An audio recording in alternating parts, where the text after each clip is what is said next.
vamos a comenzar entonces este tema interesante de cómo comenzar a escuchar la voz del Espíritu Santo, cómo discernirla, cómo poder tener claro cuál es el idioma que habla. Pero antes de justamente de llegar a la base misma de escuchar al Espíritu Santo, tenemos que entender que el Espíritu Santo es parte de la divinidad.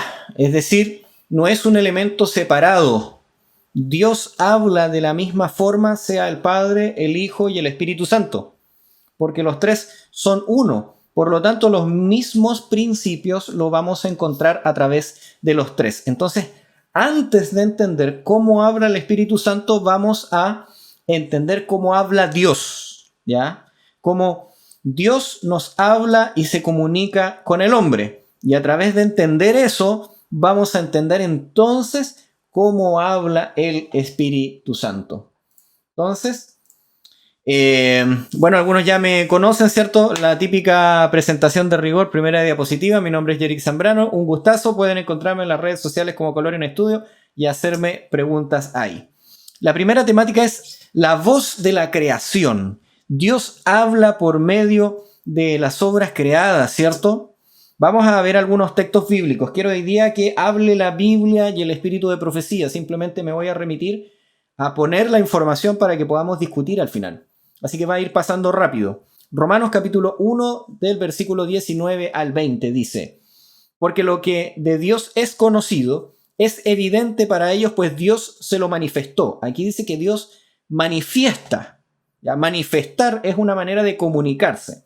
Porque las cosas invisibles de Él, su eterno poder y deidad, se hacen claramente visibles desde la creación del mundo, entendiéndose por medio de las cosas hechas. O sea, cómo se manifiesta Dios o cómo se ha manifestado por medio de las cosas hechas. Él se da a entender por medio de las cosas hechas. Tenemos otro texto aquí en Salmos 19, versículo 1 y el 3 y el 4.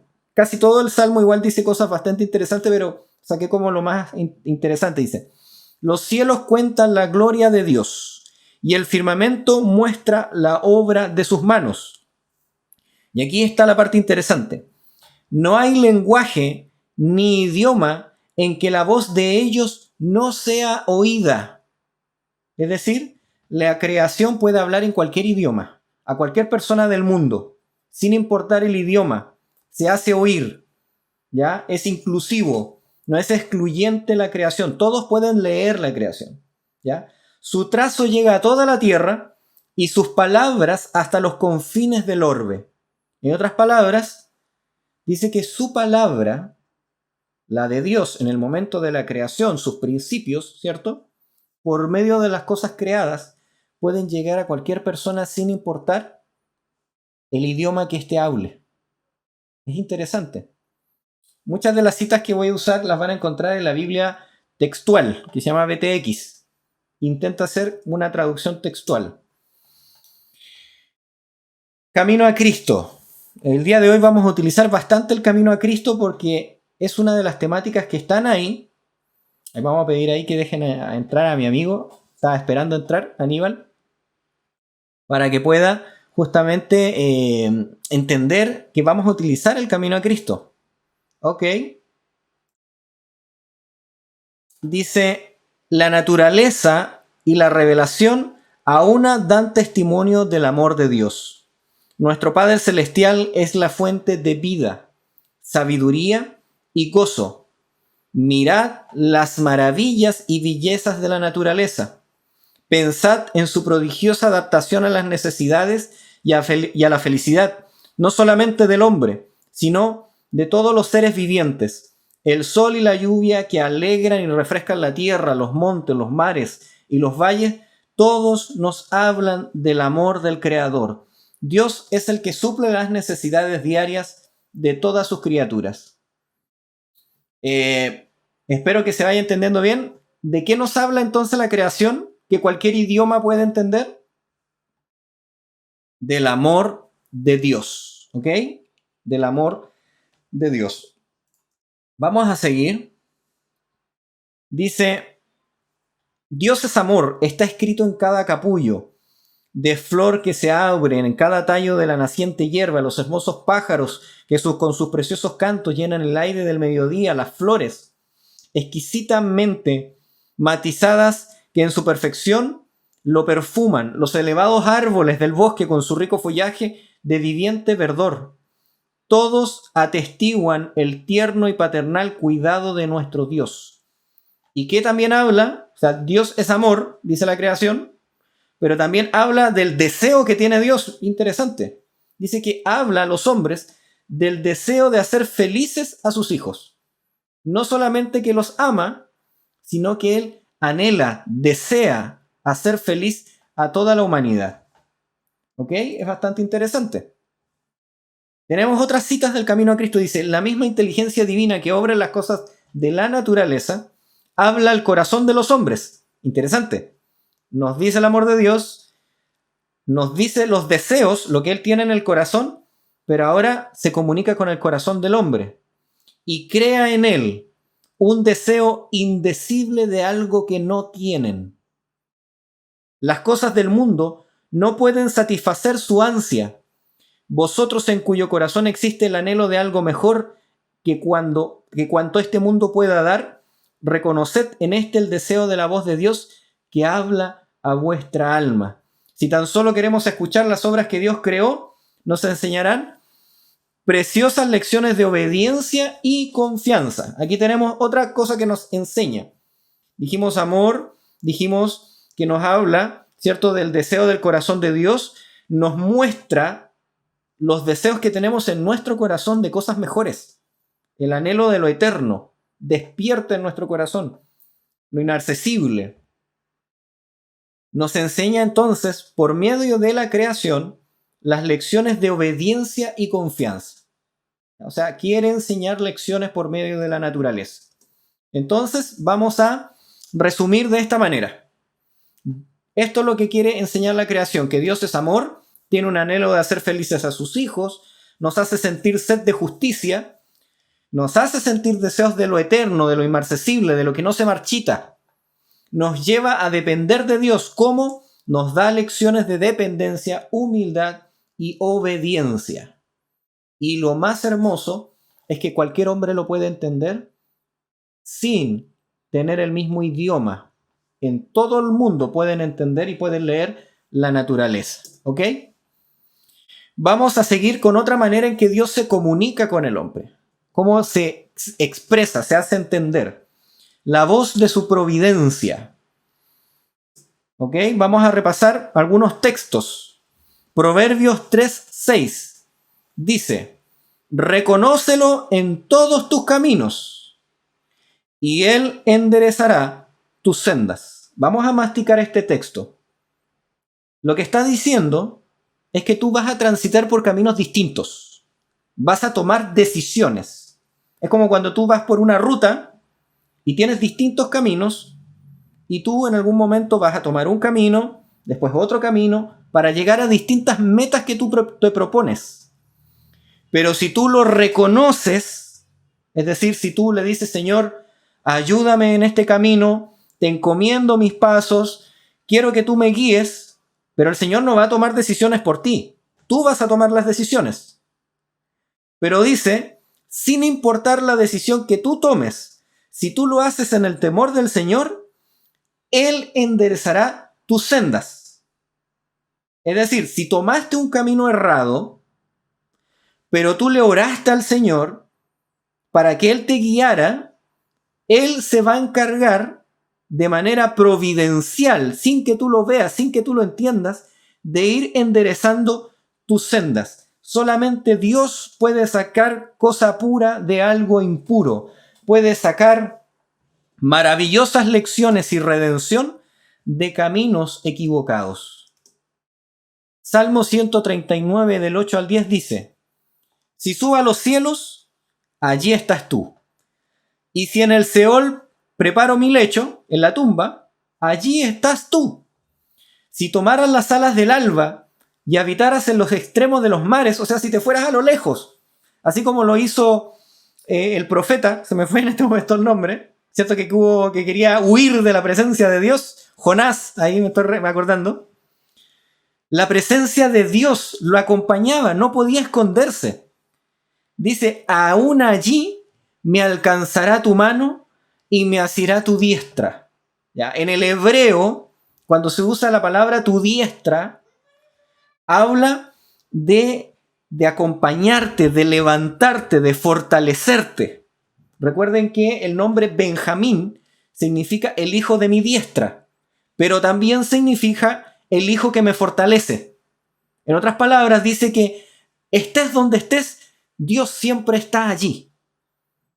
Y si tú eres su hijo, allí me alcanzará la mano de Dios y te levantará y te va a fortalecer. ¿Ya? Estamos intentando entender lo que es la providencia de Dios. Romanos 8, del 26 al 28, dice un texto que nos queda un poco más claro. Dice, asimismo también el Espíritu ayuda a nuestra debilidad.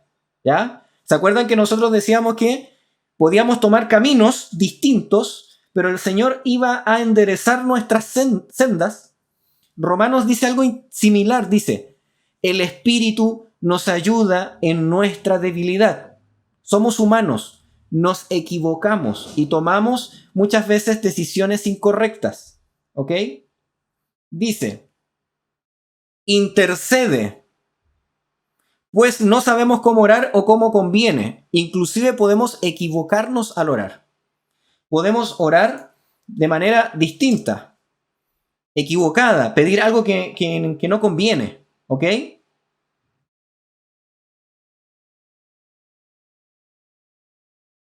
No sé si me ven en este momento en pantalla completa, como que se movió. Vamos a... Sí, me pegué. Pero en un momento... Ya, tengo interferencia con la conexión. Voy a apagar un poquito la cámara. Un poquito.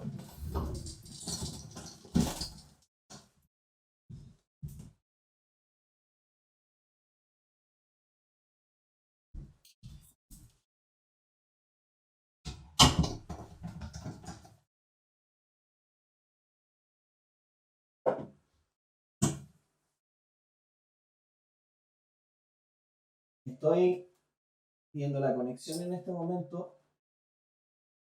Ahí. Vamos a volver a compartir pantalla. Ok, ahí se ve bien. Tiene que ser mi conexión, disculpen. Que se calienta un poquito el módem. Ok, sigamos. Dice, también el Espíritu ayuda a nuestra debilidad, pues no sabemos qué orar como conviene. ¿Ya? Aún nos equivocamos en qué orar, cómo conviene, qué podemos pedir. El hombre no discierne todos los caminos, ¿ya? Pero dice que en ese momento, tal como lo decía en el otro texto, Él enderezará tus sendas, dice, pero el mismo Espíritu intercede con gemidos indecibles. Eso significa que mientras tú oras y estás pidiendo, y tú crees que estás pidiendo correctamente, ¿ya? Puede ser que te estés equivocando, y dice que paralelamente el Espíritu Santo ora junto contigo con gemidos, clama, ruega por ti el Espíritu Santo, y tú no lo puedes escuchar, porque dice indecible, ¿ya? Y el que escudriña los corazones sabe cuál es la intención del Espíritu. Tú puedes estar pidiendo algo, pero no entiendes las intenciones que tienes con eso que pides. Pero el Espíritu Santo, que sabe lo que te mueve, intercede.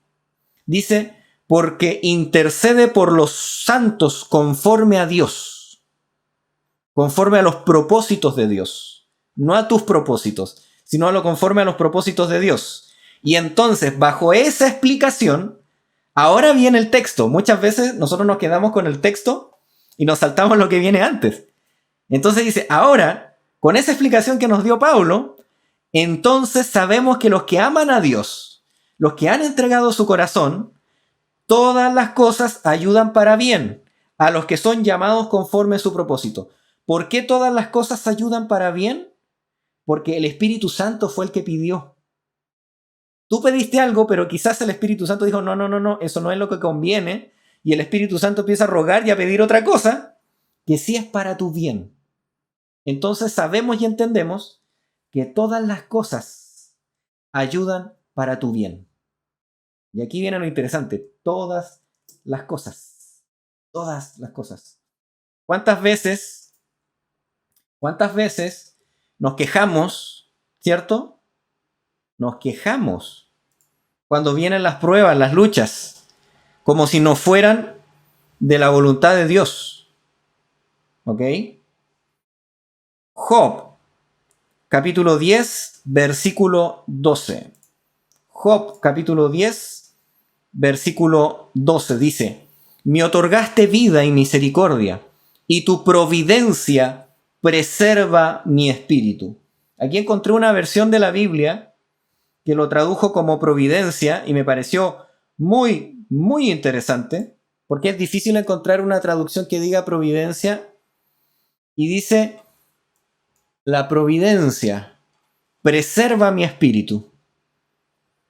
Se encarga de cuidar algo en mí, el espíritu, ¿ya? Porque nosotros somos espíritu, alma y cuerpo, y trabajan unidas en una unidad íntegra. Ahora vamos a poner atención, ¿ok? Dice, en Job 10:12 aparece la palabra providencia. En la versión BTX, que es versión textual, es la palabra pekudá en hebreo, que significa visitación. Es decir, que Él está allí. Por eso tomé ese texto bíblico donde dice, aún estás allí. ¿Cierto? Esa es la palabra. Aún estás allí. Subo al alba, aunque esté en los extremos del mar, aunque suba a lo alto, aunque baje a la tumba, aún estás allí. Tú me visitas. Entonces en Romanos 8:28, en la expresión donde dice ayudan, todas las cosas ayudan para bien a los hijos de Dios, es la palabra que aparece en griego, que es sunergeo, que significa colaborar conjuntamente. ¿Se acuerdan que el Espíritu Santo, mientras nosotros orábamos, el Espíritu Santo iba orando en paralelo con sonidos indecibles? Miren, colaborar conjuntamente. Adicionalmente, el tiempo presente de este verbo denota una acción continua que siempre está colaborando continuamente con nosotros. Esto significa que Dios de manera habitual y continua colabora y hace que todas las cosas sucedan, trabajen y ayuden para el bien de los que Él ha llamado. Es notable que el texto dice que estos son llamados conforme a su propósito. Es decir, la providencia ayuda a los que intentan andar según el propósito de Dios. Por eso dice, encomienda tus caminos y Él enderezará tus sendas, porque tú quieres andar conforme a los propósitos de Dios. Ahí tenemos entonces la providencia. Dios nos habla mediante sus obras providenciales, ¿cierto? Y la influencia del Espíritu Santo en el corazón. En nuestra circunstancia y ambiente, en los campos que suceden diariamente en torno nuestro, podemos encontrar preciosas lecciones si tan solo nuestros corazones están abiertos para recibirla. En nuestro diario vivir nos pasan cosas que Dios quiere que nos enseñe lecciones, que nos den lecciones, si nosotros estamos dispuestos a escuchar. La providencia de Dios nos guía a avanzar paso a paso en la senda de la obediencia. O sea, tiene un propósito. Tiene un propósito la providencia de Dios. Hacernos avanzar ¿en qué cosa? En la senda de la obediencia. Qué maravilloso. Qué maravilloso. La providencia de Dios se anticipa mucho a nosotros. Es decir, tiene preparado el camino por de donde vamos a andar. Sabe de antemano y lo prepara. Nosotros elegimos, pero Él sabe lo que vamos a elegir. ¿Ya? Avanzando mucho más rápidamente que nuestra liberalidad para decidir. La providencia de Dios es la escuela, otro texto, en la cual debemos aprender a tener mansedumbre y la humildad de Jesús. ¿Qué quiere producir la providencia? Quiere darnos mansedumbre y la humildad de Jesús. El Señor nos está preparando siempre. ¿Cuánto opera la providencia? Siempre. Dice, no el camino que escogiéramos y que nos parecería más fácil y agradable, sino el verdadero, el que lleva a los fines verdaderos de la vida. De nosotros está, pues, que cooperemos con los factores que Dios emplea en la tarea de conformar nuestros caracteres con el modelo divino. Nadie puede descuidar o aplazar esta obra sin grave peligro para su alma. Este estudio me bendijo tremendamente cuando lo estaba realizando. Cuando tú tienes un problema, cuando pasa algo en tu vida, algo que tú dices, otra vez me está pasando esto, o otra vez este hermano me está generando este problema. Pero tenemos que entender que Dios está permitiendo que opere su providencia para que nosotros desarrollemos algo. Puede ser que desarrollemos humildad, paciencia, fortaleza, valentía, firmeza, que requieren la práctica, la acción continua de la abnegación para ser desarrolladas. Esa es la escuela de Dios. Hoy día en la escuela sabática estábamos estudiando eso, la escuela de la abnegación. La providencia opera para que el hombre estudie en esta escuela de la abnegación y aprenda lecciones de carácter. Si tú la rechazas, vas a poner en peligro tu alma. Es interesante. Entonces, vamos a resumir cómo Dios nos habla por medio de la providencia. Nos lleva a obedecer, Dios nos presenta caminos para aprender la obediencia. Es una escuela para el cristiano, por medio de las aflicciones quiere formar el carácter de Jesús en nosotros, colabora con nosotros, nos asiste en las tareas que Dios nos ha encomendado. ¿Ok? Ahí tenemos las maneras con que opera la providencia. La voz de su revelación. Él inspiró a los profetas y a los apóstoles. Otra manera en que habla Dios con el hombre. Hebreos capítulo 1, versículo del 1 al 2 dice: habiendo Dios hablado en el tiempo antiguo, muchas veces y de muchas maneras, a los padres por los profetas, en estos postreros días nos ha hablado a nosotros por el Hijo, a quien constituyó heredero de todas las cosas y por cual hizo el universo. Entonces dice que habló por medio de los profetas, pero nos habla a nosotros por medio de los profetas y nos habló por medio de su Hijo, por Jesús. Y las palabras de Jesús fueron escritas ¿por quiénes? Por los apóstoles, ¿cierto? Entonces nos habla por medio de los escritos de los profetas y nos habla por medio de los escritos de los apóstoles. Segunda de Timoteo 3, 16, 17 nos dice: toda la escritura es inspirada por Dios. ¿Y útil para qué? Hablando de lo que dijeron los profetas y hablando de lo que dijeron los apóstoles. ¿Ya? Estaban inspirados. ¿Y para qué son las palabras de ellos? ¿Para qué es la palabra de la revelación? Es útil para la enseñanza, para educar. ¿Ya? Nuestros colegios debieran tener como base la escritura.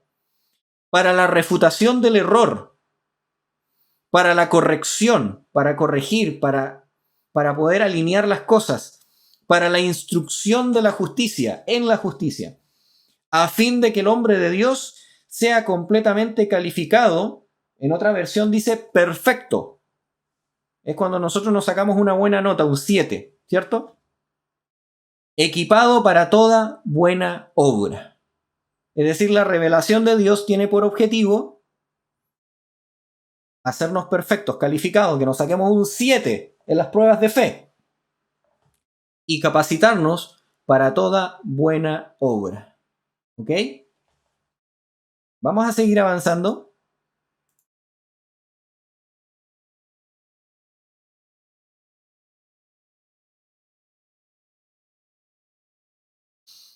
Primera de Corintios 10, 11. Primera de Corintios 10, 11. Y estas cosas les acontecían como ejemplo, y fueron escritas para amonestarnos a nosotros, a quienes hemos alcanzado el fin de los siglos. Es decir, la escritura nos es dada la revelación para que tengamos ejemplos, ¿ya? Para que no sean cosas abstractas, ejemplos claros, y están para amonestarnos a nosotros, para enseñarnos, corregirnos, sacarnos del error. Dios nos habla también en su palabra. En ella tenemos las líneas más claras, la revelación de su carácter, de su trato con los hombres y de la gran obra de la redención. En ella se nos presenta la historia de los patriarcas y los profetas y otros hombres santos de la antigüedad, y ellos estaban sujetos a las mismas debilidades que nosotros.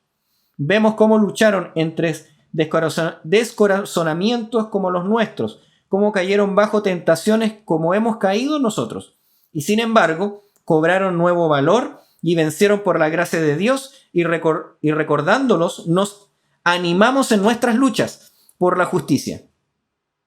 Al leer el relato de los preciosos sucesos que se le permitió experimentar, la luz, el amor y la bendición que les tocó gozar, y la obra que hicieron por la gracia a ellos dada, el espíritu que los inspiró, enciende en nosotros un fuego de santo celo, un deseo de ser como ellos en carácter y de andar con Dios como ellos. Aquí tenemos interesantes lecciones. Llenad vuestro corazón con las palabras de Dios. Son el agua viva que apaga vuestro ser. Interesante, ¿eh? El agua viva que apaga vuestro ser, que apaga la sed. Son el pan vivo que descendió del cielo. Y Jesús declara: a menos que comáis de la carne del Hijo del Hombre y que bebáis de su sangre, no tendréis vida en vosotros. Y al explicarse dice: las palabras que yo os he hablado, espíritu y vida son. Nuestros cuerpos viven de lo que comemos y bebemos, y lo que sucede en la vida natural sucede en lo espiritual. Lo que meditamos es lo que da tono y vigor a nuestra naturaleza espiritual. Bastante interesante, mis queridos hermanos, cómo el Señor, ¿cierto?, va mostrándonos, va llevándonos por medio de la Escritura. Vamos a seguir avanzando. Todos pueden escuchar a Dios. Esta parte me pareció interesante, que quería rescatarlo. La Biblia no fue escrita solamente para el hombre erudito. Muchos dicen: no, es que es difícil la escritura, de entenderla, ¿cierto? La Biblia no fue escrita solamente para el hombre erudito. Al contrario, fue destinada a la gente común. Las grandes verdades necesarias para la salvación están presentadas con claridad como la luz del mediodía. No necesitas ser un erudito, aprender hebreo, aprender griego. En tu idioma están claramente explicadas. Y nadie equivocará o perderá el camino, salvo los que sigan su juicio privado en vez de la voluntad divina tan claramente revelada. ¿Ya? Nadie se equivocará o perderá el camino. Entonces, ¿qué nos dice la revelación, la escritura, la palabra de Dios? Nos da ejemplos para apartarnos del mal. Nos muestra el camino y nos advierte. Nos revela al Mesías y nos hace perfectos para toda buena obra. ¿Ok? Podemos resumir de esta manera la función. Pero estudiando, yo me había quedado con estas tres. Siempre se habla mucho en la iglesia de estas tres, pero en el camino de Cristo aparece una más, que aparece como media escondida, pero está allí y es nombrada. Y empecé a buscar material y encontré, y es porque no aparece en los libros escritos antes de 1888, sino que ustedes lo van a encontrar en las citas de Ellen White, detalladamente en los libros después de 1888. Vamos a recordar el día de hoy esta fecha interesante, porque así como el mundo protestante celebra, ¿cierto?, que se clavaron las 95 tesis, los adventistas celebramos el Congreso de Minneapolis. En este preciso, en el año 1888, estaba Waggoner y Jones hablando justamente de la justificación por la fe. Y el Espíritu Santo descendió para hablar a los hombres. Y desde allí a Ellen White le fueron reveladas muchas más cosas del Espíritu Santo y su labor. Y por eso aparece esta cuarta manera en que trabaja y habla el Espíritu de Dios. ¿Y por qué la quise tocar al final? Porque tenemos que entender las tres primeras para que esta manera final que él habla el Espíritu Santo no sea mal interpretada. La voz de su influencia en el corazón. Vamos a estudiar esto porque verdaderamente el Espíritu Santo habla al hombre. Pero si no entendemos las anteriores vamos a salir con algunas cosas un poco raras. ¿Ya? Entonces dice, en el Camino a Cristo, página 93, primer párrafo.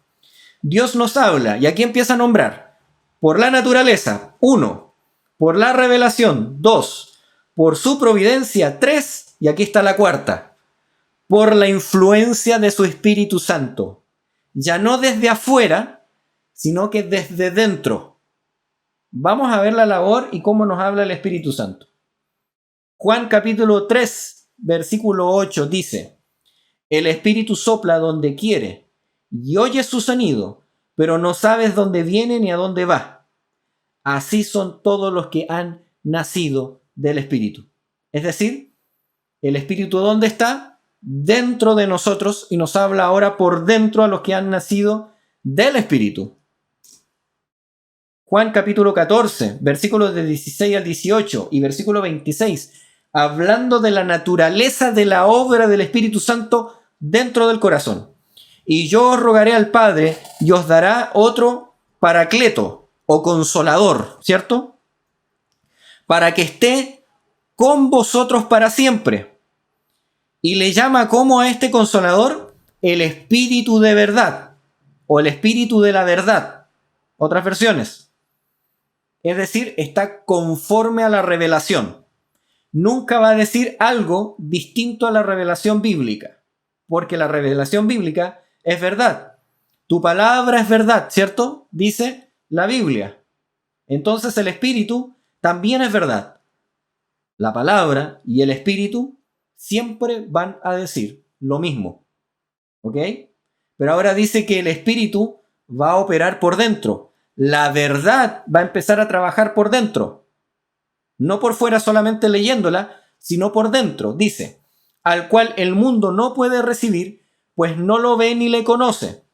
Vosotros le conocéis, porque mora con vosotros y estará en vosotros.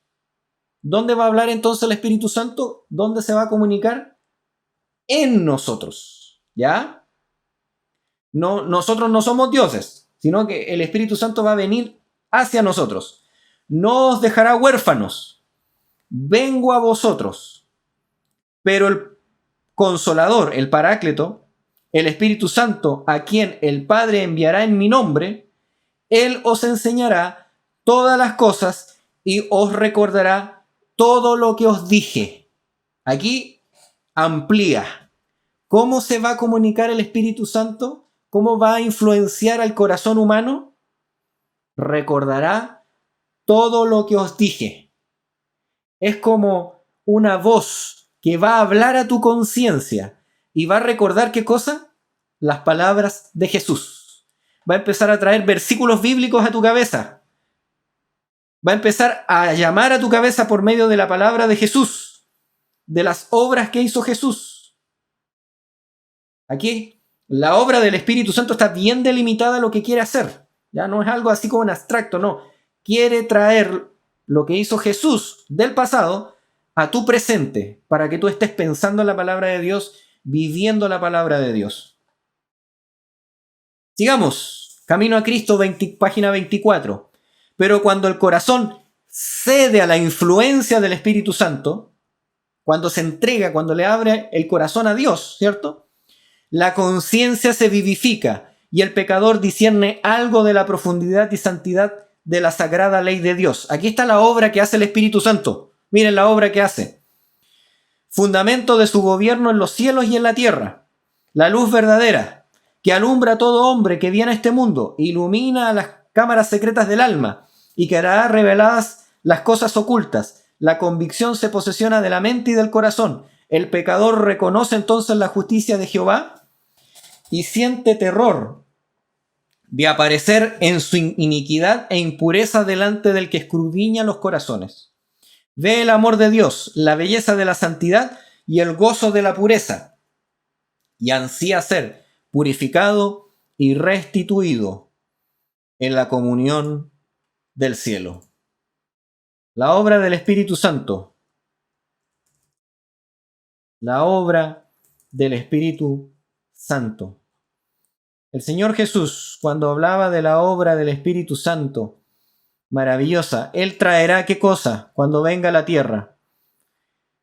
¿Qué traería el Espíritu Santo? ¿Recuerdan ese versículo? ¿De qué nos hablaría? Su revelación. Juicio. ¿Qué más iba a hablar? ¿Se acuerdan de ese versículo? Lo vamos a dejar para el final, a ver si alguno lo pone ahí, porque eso está claramente enseñado por la Biblia. Lo pueden colocar ahí en el chat. Pero vamos a seguir avanzando para no perdernos. La influencia regeneradora del Espíritu Santo renovó su corazón. El poder del amor de Cristo transformó su carácter. Miren lo que dice la influencia regeneradora del Espíritu Santo. Otra de las labores que hace el Espíritu Santo. Regenera. Tal es el seguro resultado de la unión con Jesús. Cuando Cristo mora en el corazón, la naturaleza entera se transforma. El Espíritu de Cristo y su amor enternecen el corazón, subyugan el alma y elevan los pensamientos de Dios al cielo. Los pensamientos de Dios al cielo.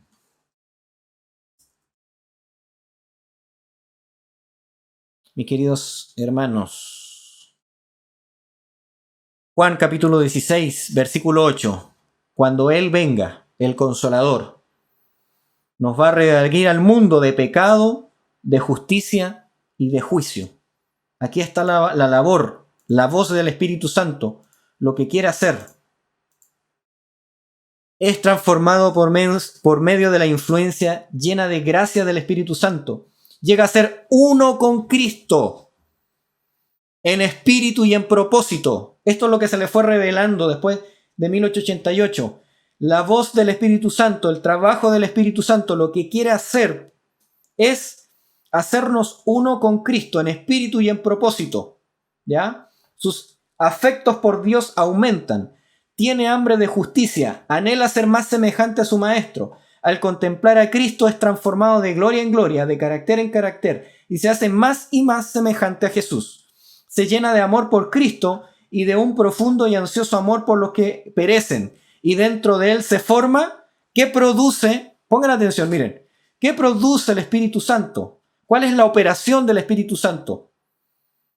Dentro de él, ¿qué quiere formar el Espíritu Santo en nosotros? Se forma Cristo. Quiere formar Cristo, la imagen de Cristo en nosotros, la esperanza de gloria. Mas a todos los que recibieron, a los que creen en su nombre, les dio potestad de ser hechos hijos de Dios. La revelación del Espíritu Santo. El Espíritu Santo era el más elevado de todos los dones que podía solicitar de su Padre para la exaltación de su pueblo. El Espíritu iba a ser dado como agente regenerador, y sin esto el sacrificio de Cristo habría sido inútil, imagínense. El poder del mal se había estado fortaleciendo durante siglos, y la sumisión de los hombres a este cautiverio satánico era asombrosa. El pecado podía ser resistido y vencido únicamente por la poderosa intervención de la tercera persona de la divinidad. ¿Cuál es la voz del Espíritu Santo? Intervenir, resistir, vencer en nosotros el pecado, porque Él vendría, ¿cierto?, como la tercera persona de la divinidad, que iba a venir con energía, no iba a venir con energía modificada, sino con la plenitud del poder divino. El Espíritu es el que hace eficaz lo que ha sido realizado por el Redentor del mundo. Por el Espíritu es purificado el corazón. Por el Espíritu llega a ser el creyente partícipe de la naturaleza divina. Cristo ha dado su Espíritu como poder divino para vencer, ¿cuántos? Todas las tendencias hacia el mal, hereditarias y cultivadas. Es decir, si tú desarrollaste malos hábitos, los puedes vencer. Si tú heredaste defectos de carácter, los puedes vencer. Y para grabar su propio carácter en su iglesia. Interesante lo que quiere hacer la voz del Espíritu Santo. ¿Cómo podemos dejar entonces que trabaje este espíritu regenerador, que nosotros podamos vencer como Él venció y recibir de la plenitud, de la victoria que Cristo ganó en la cruz? Dios nos habla por la naturaleza y la revelación, por su providencia y por la afluencia de su espíritu. Pero esto no basta, ¿ya? No basta la influencia, no basta la revelación, no basta la naturaleza y no basta su providencia. ¿Necesitamos qué cosa?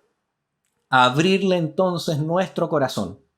A fin de tener vida y energía espirituales debemos tener verdadero intercambio con nuestro Padre Celestial.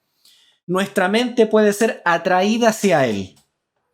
Podemos meditar en sus obras, sus misericordias, sus bendiciones, pero esto no es, en el sentido pleno de la palabra, estar en comunión con Él. Para ponernos en comunión con Dios, debemos tener algo que decirle tocante a nuestra vida real. Interesante. Dios puede hablarnos de muchas maneras por estas 4 formas que estudiamos, pero no nos va a ayudar, a no ser que nosotros tengamos algo que decirle. Pongamos atención, ¿qué es eso? Hay muchos que están inventando disciplinas, formas especiales de hablar con Dios, formas de orar, formas de comunicarse, formas de leer. Pero pongan atención lo que dice el camino a Cristo, ¿ya? Para mí el camino a Cristo es la revelación más perfecta de lo que se le entregó a la Iglesia Adventista en 1888, ¿ya? Orar es el acto de abrir nuestro corazón a Dios, como un amigo. No es que necesite esto para que Dios sepa lo que somos. Pongan atención, algunos dicen que tenemos que orar con Dios como un amigo, y eso es correcto, pero empiezan a decir otras cosas raras que no. No es que Él necesita que nosotros le hablemos como un amigo, porque Él sabe que Él es nuestro amigo, y Él sabe lo que somos, nos conoce por completo. Entonces, Él no necesita de eso, sino a fin de capacitarnos para recibirle. Recuerden que el pecado nos distancia de Dios. Nosotros somos quienes nos alejamos de Él. Él nunca se alejó de nosotros. Por lo tanto, la oración es el acto no donde baja Dios hacia nosotros, sino que la oración es el acto donde nosotros ascendemos hacia Él. Cuando Jesús estuvo sobre la tierra, enseñó a sus discípulos a orar. Les enseñó a presentar a Dios sus necesidades diarias y a confiarle toda su solicitud.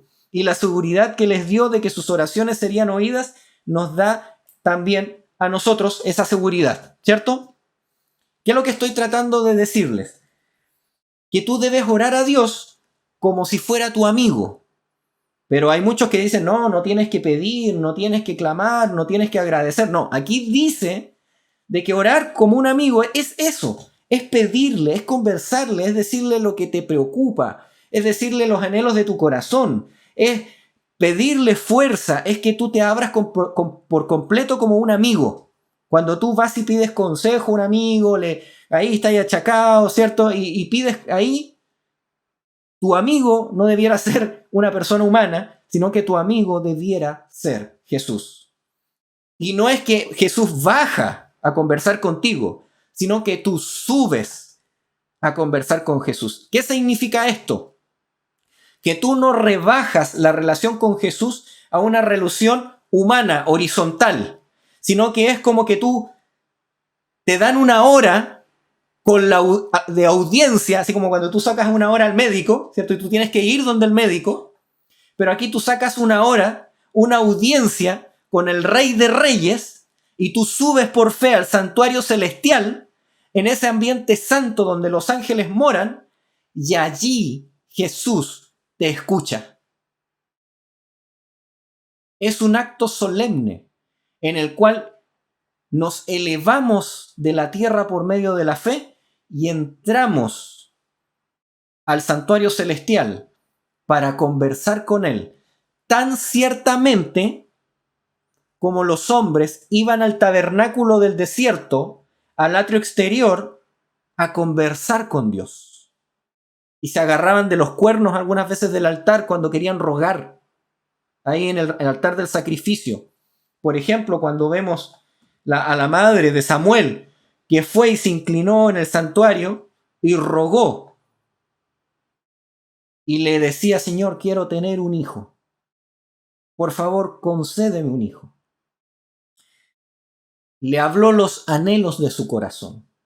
Eso es lo que quiere Dios, pero ya no con el santuario terrenal, no con el santuario aquí, el tabernáculo del desierto, sino que tú asciendes por fe y entras al santuario celestial. Ese es el mensaje de 1888.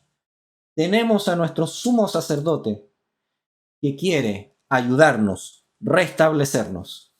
Gracias por estar en esta presentación, ¿cierto? ¿Alguna pregunta? Creo que habían unos quiz al final, ¿cierto? Y pueden encontrarme ahí como Colorion Studio en las redes sociales. Padre nuestro que estás en los cielos, santificado sea tu nombre. Te damos gracias, Señor, por este momento en que pudimos estudiar. Permítenos aprender de tu Espíritu Santo, que pueda hablar a nuestros corazones, revelando, Señor, nuestro pecado, traer, Señor, tu justicia a nuestras vidas y que pueda, Señor, recordar tu palabra a nuestras mentes para que podamos, Señor, traer ese juicio correcto, juicio de Dios a nuestros corazones. Ayúdanos, Señor, quédate con nosotros, ayúdanos en esta semana que comienza. Te lo pedimos en el nombre poderoso de nuestro Señor, Cristo Salvador, Cristo Jesús. Amén.